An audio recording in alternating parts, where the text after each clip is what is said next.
Het belooft een prachtige zomerdag te worden. De zon rijst langzaam achter de heuvels omhoog en zet alles in een gouden gloed. De bomen aan de bosrand staan zo bladstil in de langzaam opwarmende lucht, dat het lijkt of de wereld zelf de adem inhoudt om de vluchtige schoonheid van de morgenstond tot in elk detail te laten doordringen bij de levenden die ogen en zintuigen hebben om hiervan te genieten. Zelfs de vogels, die vanaf het vroege ochtendkrieken hun concert hebben laten horen, zwijgen nu. In het dal hangt nog wat nevel en er rijst een heerlijk kruidige lucht omhoog. Op het glooiende weiland grazen wat runderen en vanuit de schoorsteen op een kleine boerderij stijgt een witte, ijle rookpluim omhoog. De bovendeur staat open en vanuit het huis klinkt zacht geloei.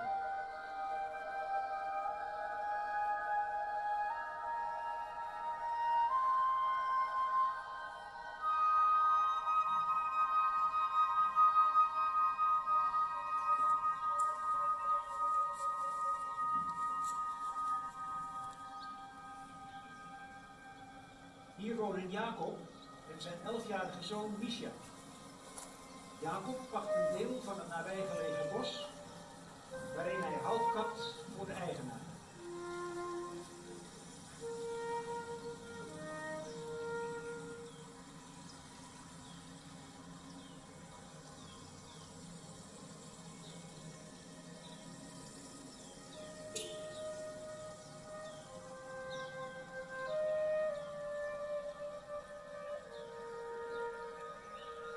Sinds zijn vrouw is overleden, nu alweer 6 jaar geleden, leidt hij met Misha een rustig leven.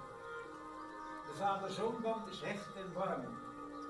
En nu Misha wat ouder wordt, vergezelt hij zijn vader regelmatig naar het bos of helpt hij in de moestuin. Eens per week gaan ze samen naar het dorp dat op 1,5 uur lopen afstand ligt.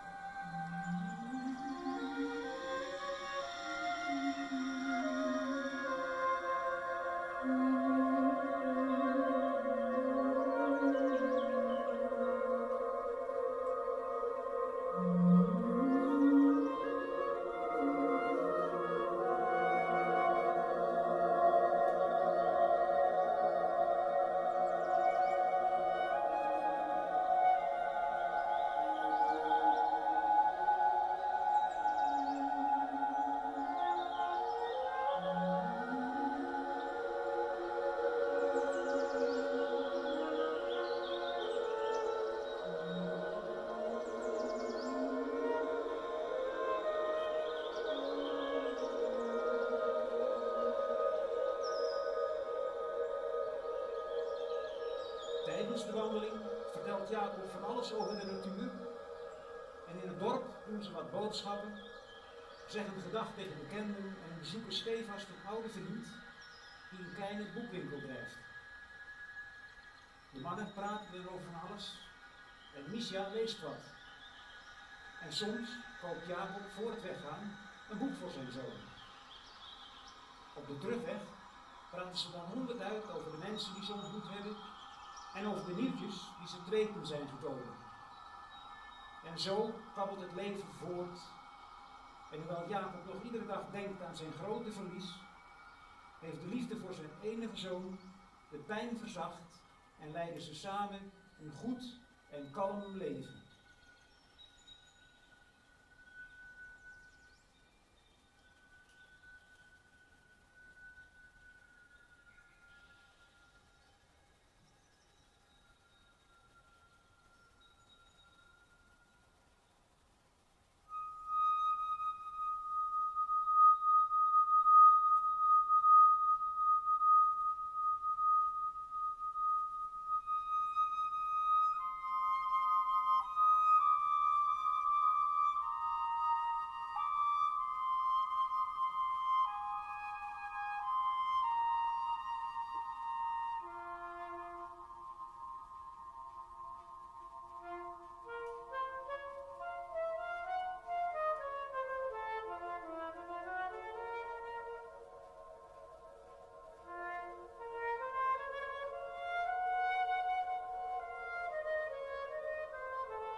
halverwege de herfst is Misja ziek geworden. In het begin leek het niet ernstig, maar de ziekte houdt nu al enkele weken aan. Hij is koortsig, heeft veel spierpijn, is lusteloos en eet weinig. De dorpsarts, die afhankelijk sprak over een griepje, begint zich nu ook zorgen te maken en wil Misja in het ziekenhuis laten onderzoeken. Daarvoor moeten ze naar de stad, die op 40 kilometer afstand ligt. Jacobs vriend, de boekhandelaar, heeft een auto en biedt aan om ze erheen te brengen. In het ziekenhuis wordt Misja grondig onderzocht en hoewel de artsen niet direct een uitslag kunnen geven, vinden ze de toestand dermate ernstig dat ze willen dat hij in het ziekenhuis blijft. Jacob, die zich nu ook grote zorgen maakt, zoekt een hotel in de stad en heeft de volgende dag een afspraak met een van de artsen om de uitslag van het onderzoek te vernemen.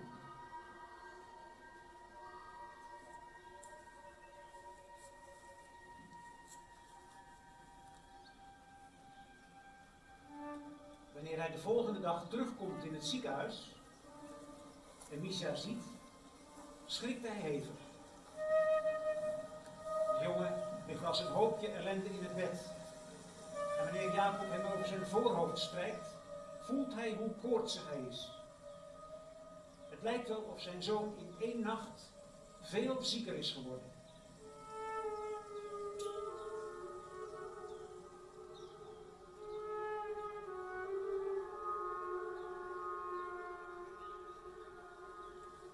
Hij pakt zijn hand en probeert zijn ongerustheid te verbergen. Misja lacht flauwtjes en reageert met zwakke stem op het gesprek dat zijn vader met hem probeert te voeren. Dan komt de dokter binnen. Hij groet, vraagt aan Misja hoe zij voelt en verzoekt dan Jacob om even met hem mee te gaan. Ze lopen naar het kantoor van de arts en die doet verslag van het onderzoek. Misja heeft het West-Nijl-virus opgelopen en in zijn geval heeft de ziekte geleid tot een hersenontsteking. Jacob schrikt hevig. Is er kans op herstel? Vraagt hij. De dokter antwoordt dat het daar nog te vroeg voor is. Het is te verwachten dat het hoogtepunt van de ziekte nog moet komen, maar we doen er alles aan om hem te genezen. Dan vertelt hij dat de ziekte moet zijn veroorzaakt door een muggenbeet en oorspronkelijk alleen voorkwam in warmere streken. Door de klimaatverandering breidt het zich nu ook uit naar het noorden, zegt hij. Wanneer Jacob na het gesprek terugkeert in de kamer van Misja, ziet hij dat die in slaap is gevallen. Misja, alsjeblieft, wordt beter, zegt hij zachtjes. Als jij nu ook van de weg gaat, heb ik niets meer om voor te leven.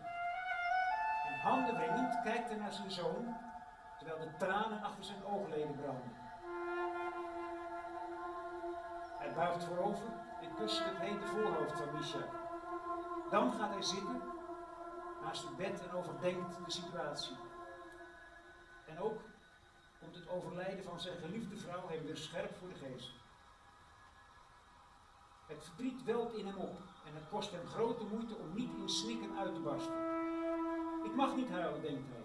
Ik wil niet dat hij, als hij plots wakker wordt, ziet dat ik me zorgen maak en dat ik bedroefd ben.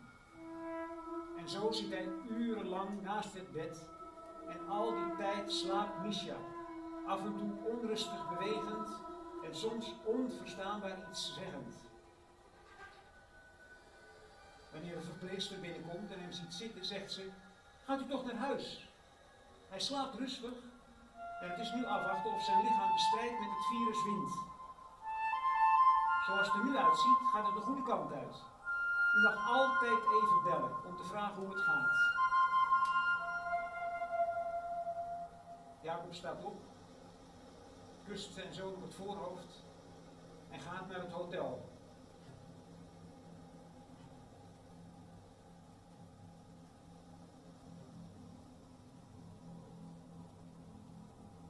De volgende dag komt Jacob terug in het ziekenhuis en en vindt daar de situatie ongewijzigd.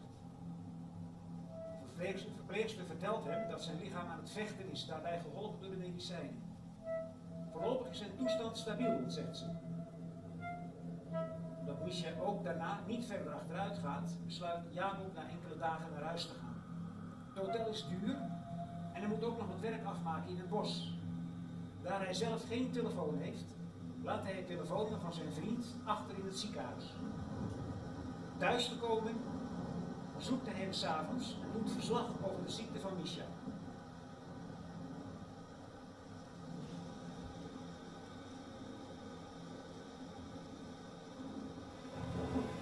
Drie dagen later wordt er 's avonds laat hard op de deur geklopt van Jacobs woning. Jacob, die al in bed ligt, schiet overeind en rent naar de deur. Zijn vriend staat daar en diens auto staat met draaiende motor achter hem. Het ziekenhuis heeft gebeld. Je moet onmiddellijk komen, zegt hij. Jacob schrikt, trekt snel wat kleren aan en samen rijden ze met hoge snelheid naar de stad.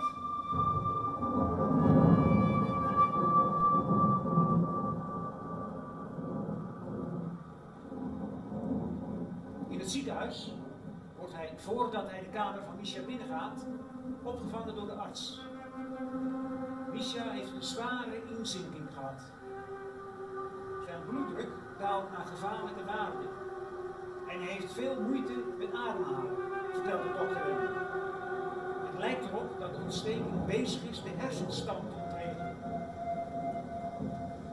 Ontgoocheld kijkt Jacob de dokter aan en grijpt hem bij de schouders. Is er hoop? Vraagt hij. De dokter kijkt hem indringend aan en zegt dan: ik ben bang dat hij zich op het ergste moet voorbereiden. Jacob gaat gebroken de kamer in van zijn zoon en vindt hem daar alleen aangesloten op allerlei apparatuur. Misha is buiten kennis en voorzichtig omhelst hij zijn zoon en kust hem op het voorhoofd. Dan gaat hij zitten naast het bed, houdt de hand vast van Misha en wijkt niet meer van zijn zijde.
Nauwelijks 10 uur later sterft Misha na een heftige doodstrijd in de armen van Jacob.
is winter geworden.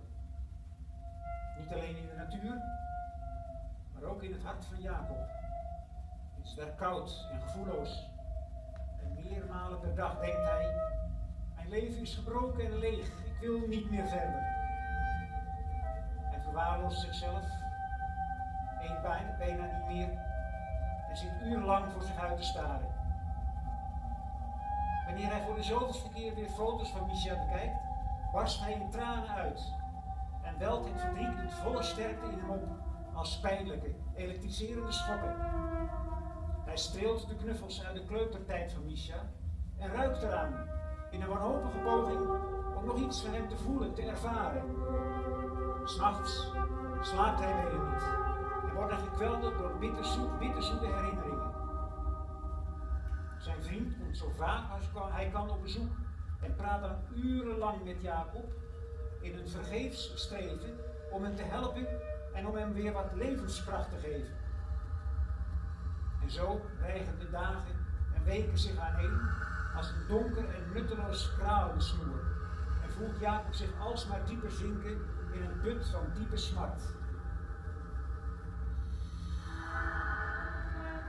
Op een koude, winderige dag, weken na de zonnewende, zit Jacob voor het raam naar buiten te kijken. Eensklaps is het net of hij gefluister hoort. Verbaasd kijkt hij om zich heen en denkt dat de wind, die in de schoorsteen suist en fluit, hem parten speelt. Maar dan hoort hij duidelijk, hé, Jacob! Angstig staat hij op en loopt door de kamer. Wie is daar? En hij denkt bij zichzelf, ik word gek, ik hoor stemmen.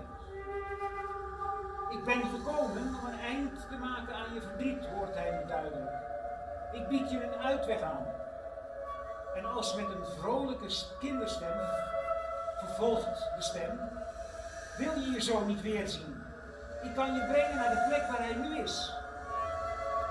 Jacob weet niet wat hem overkomt en wordt heen en weer geslingerd door gevoelens van wanhoop en ongeloof en tegelijkertijd van verlangen. Een intens verlangen om zijn zoon Misha weer in zijn armen te kunnen sluiten. Dit kan toch niet waar zijn, denkt hij. En hij fluistert, oh Misha, mijn zoon, mijn lieveling, waar ben je? Dan volgt een lange stilte, waarin alleen de wind die om het huis waait te horen is. Vertwijfeld luistert Jacob aandachtig, maar de stem laat zich niet meer horen. En net op het moment dat hij denkt dat zijn verbeelding met hem aan de haal is geweest, hoort hij luid en duidelijk, wat is je antwoord, Jacob? Ga je eer op mijn voorstel of niet? Jacob schrikt opnieuw. Wie ben je? Laat jezelf zien. En tegelijk openbaart zich een figuur die in alles op Misha lijkt. Als door de bliksem getroffen kijkt Jacob naar de verschijning. Dit bestaat niet. Ik heb hem zelf begraven, denkt hij. De verschijning zegt, ik ben je zoon niet, Jacob. Ik ben Ho. En ik heb alleen zijn uiterlijk aangenomen om je te overtuigen van mijn goede bedoelingen. Ik weet dat je Misha heel erg mist. En ik ben hier gekomen om je naar hem toe te brengen. Je moet me daarom volgen naar het rijk der doden, waar hij nu is. Er is niet veel tijd. Maar omdat hij nog maar zo kort in het dodenrijk is, mag onze oppergod, Heer Tel, om toestemming vragen om je zoon mee naar huis te nemen. Het duizelt Jacob. Hij wordt weer heen en weer geslingerd door gevoelens van vrees en ongeloof, maar bovenal door een gloeiend verlangen naar Misha. En hij beseft dat dit de enige kans is die hij ooit zal krijgen. Kom je, Jacob? Roept Ho. Op hetzelfde moment lijkt zich in de kamer een scheur als een portaal te openen, die snel groter wordt en van waaruit een dikke grijze rook komt. Ho staat voor het portaal, wenkt Jacob en samen verdwijnen ze waarna het portaal zich sluit. Jacob wordt door een onzichtbare en mysterieuze kracht voortbewogen, die gevoelens van beurtelings angst en sensatie in hem losmaken. Hij sluit zijn ogen en valt wonderwel onmiddellijk in slaap.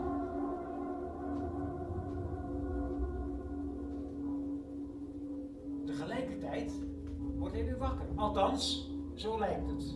Want hij is alle besef van tijd en ruimte kwijt. Kijkt om zich heen en roept omhoog, wie geen velden of wegen te zien is. De omgeving waarin hij staat is zwart en een diffuus rood licht van boven geeft net voldoende licht. De hemel, of althans dat wat zich boven hem bevindt, is grijsachtig en lijkt op een gigantisch grote wolk van rook, waardoorheen een roodachtige, bolvormige wolk schijnt als een maan. Jacob verzamelt al zijn moed en gaat de duisternis in, waarbij hij het maanvormige licht boven hem als oriëntatiepunt gebruikt. Al lopend vliegen hem aan weerskanten schaduwen voorbij die vreemde, soms angstaanjagende geluiden maken. Sommigen lijken hem te proberen aan te vallen, maar lossen op in het niets als ze dichtbij zijn. Vastberaden, maar doods en doodsbang loopt Jacob urenlang voort. Alle gevoel lijkt uit hem verdwenen te zijn en hij houdt zijn blik constant gericht op de vage, rood lichtgevende bol boven hem.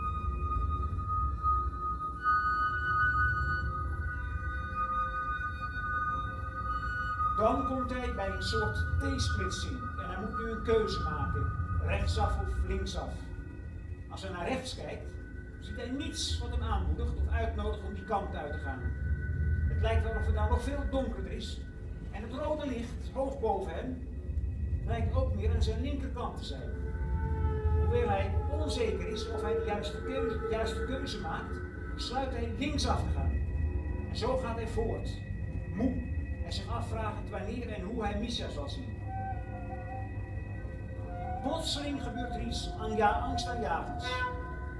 De roodachtige maan, die hem tot dusver wat licht en oriëntatie had geschonken, begint van vorm te veranderen en gaat over in een langwerpige, reusachtige grote schaduw die op hem afkomt. Jacob schrikt enorm en staat als verlamd enkele tellen stil. Dan vermant hij zich en zet het op een lopen, gevolgd door de grijze, angstaanjagende schaduw. Hij let niet meer op welke richting hij rent. Zijn enig doel is te ontkomen aan de dreiging achter hem.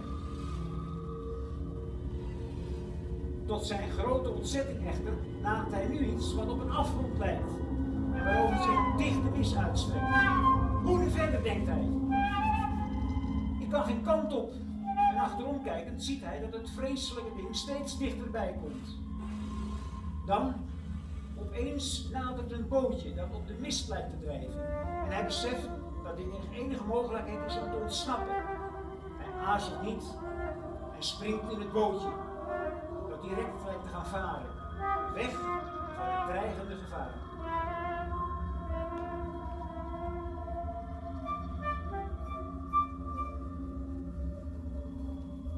Opnieuw is hij alle gevoel voor tijd en oriëntatie kwijt en lijkt het hem dat het bootje urenlang door de duistere mist vaart.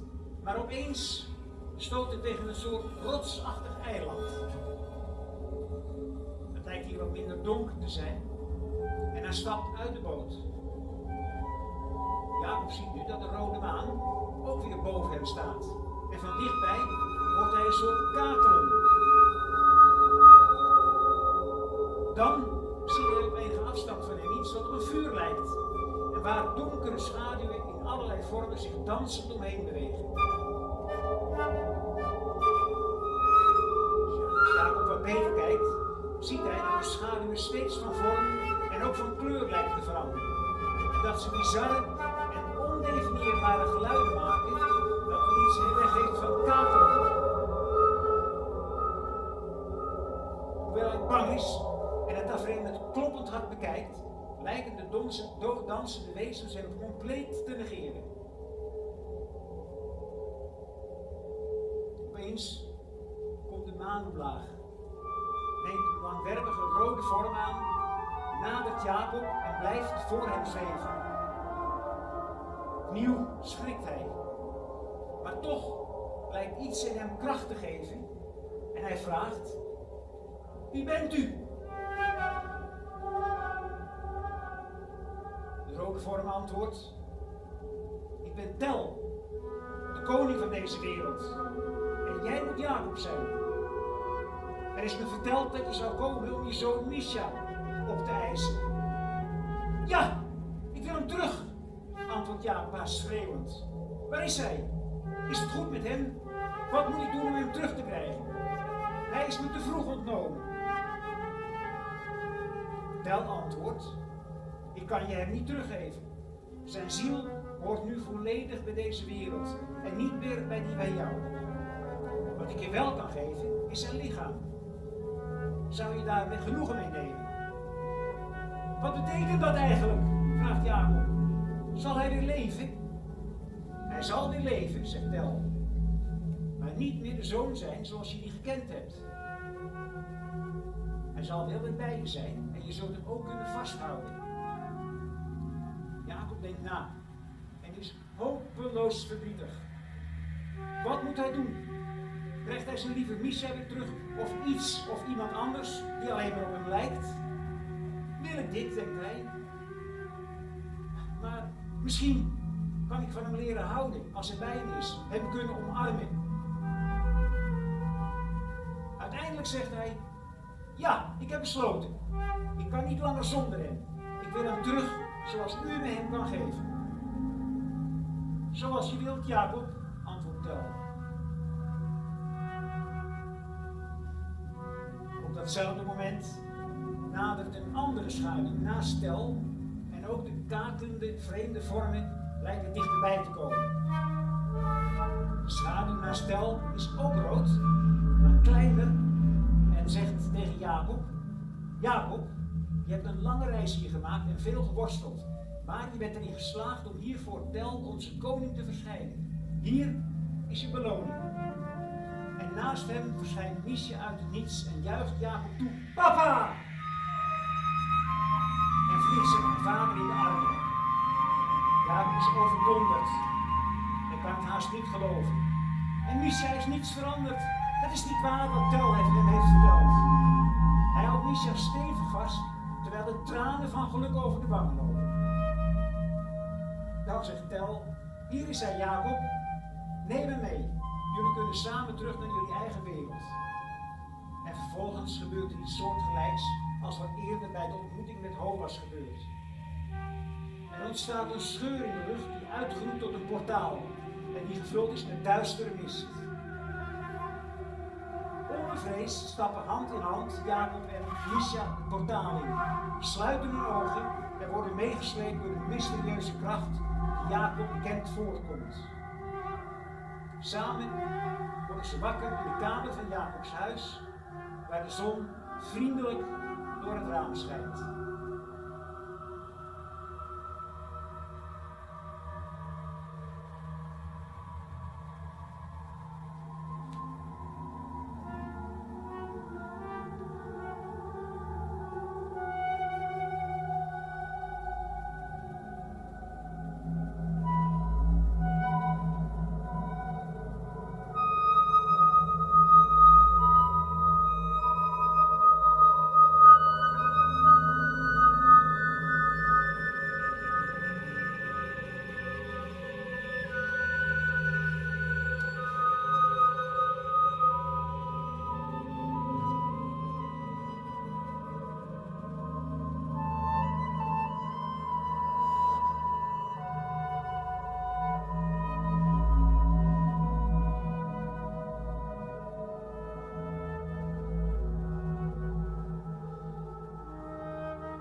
Alles lijkt weer goed en normaal.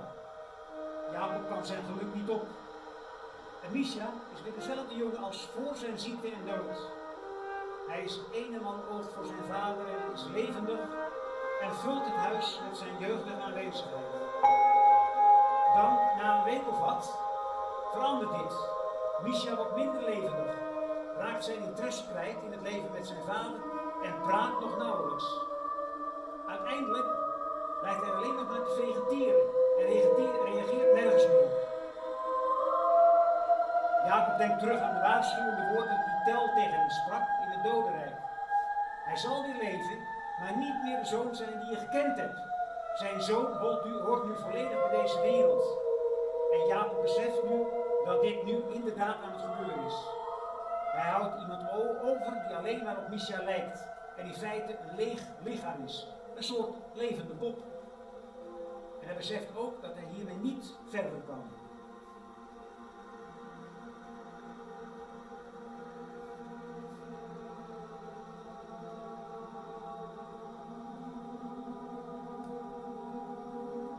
Na lang wikkende wegen besluit Jacob om het zieloze lichaam van Misja dood te maken.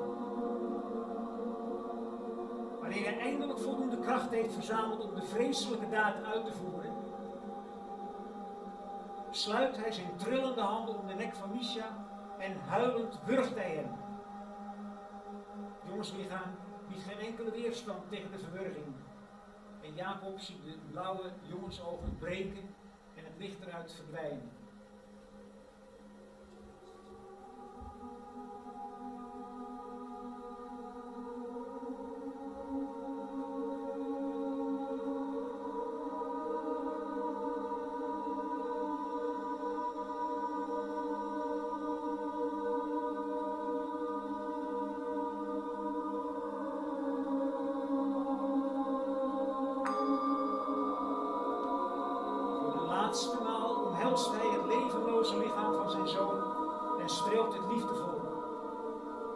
Misja in zijn armen, loopt ermee naar buiten en begraaft het lichaam in de achtertuin.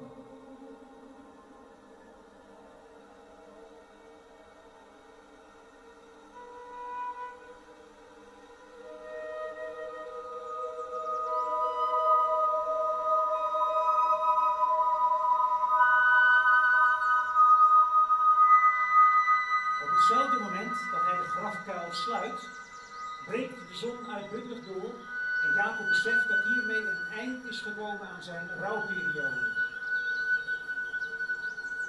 Net als de ontwakende natuur in dit jaargetijde, ontwaakt ook in zijn hart de levensdrang. Hij kan weer verder.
wereld der doden, staat Misja door een klein portaal te kijken naar zijn vader.